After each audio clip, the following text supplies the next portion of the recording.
Hello Peyton, and welcome to our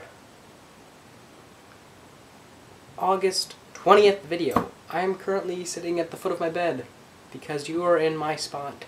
When I say that, it sounds like Peyton has been in my spot since his video, because in his video he's in my spot.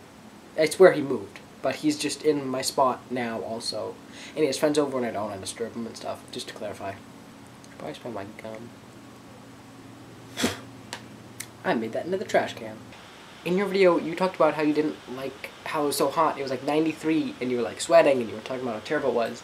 And you were in the bonus room all day drawing. Today, it was that hot, and I was playing tennis for 3 hours. I will be doing that, hopefully, 3 hours a day, 5 days a week, for the next month and a half.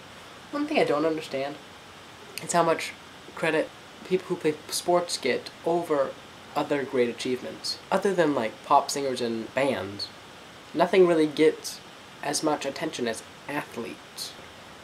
The only reason we give importance to ping pong or table tennis is because we do. If it hadn't started and people wouldn't recognize that it's cool, no one would think that it's a big accomplishment to be good at hitting a plastic ball with a racket on a mini tennis court. When you explain it to someone, that sounds weird. But those people playing are really good, and I give them lots of kudos, because that's hard to do. But it's weird to think about. People who play instruments, they get some recognition, like Yo-Yo Ma, everyone was like, oh, he's really good. But it's not the same as an athlete. It's just different. The way you think of it is different. Really smart people. We're getting into a great age where being really smart is starting to become, I don't know, cool. Nerds are becoming cool. I don't know how this is happening. Girls are being nerdy to get to boys to like them. This is weird. We're not cool. We're nerds. People are pretending to be nerds.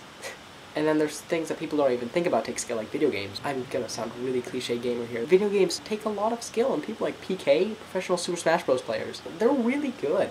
It takes a lot of skill, and watching them play is really cool. But if you just tell that to someone, they'll be like, that's the stupidest thing they've ever heard. And it's not fair. Like, those people put a lot of work and practice into playing their games or playing their instruments or learning stuff, and it doesn't get as much recognition as athletes. If you think about it in terms of like survival, having knowledge would be way more essential to survival than being able to dribble a ball and throw it into a basket. And then like really good writers, they're geniuses.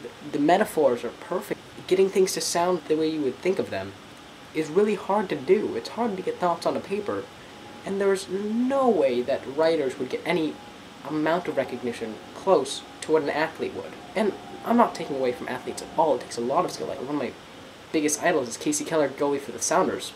Former goalie, I guess, but... And then there's people like painters and drawers and artists who can capture real-life things with just colors, with their hands. That's amazing. To me, that seems like magic. Like, I don't understand how you could possibly do that. It's just so out of the league of something I can do. Which is the same for seeing people run 100 meters in like less than 10 seconds. Both those things are so unachievable for me. They just don't seem real. Thanks for watching, Peyton. I'll see you on your video on Wednesday. The comments are down here and the subscribe button's right here. Thanks for watching.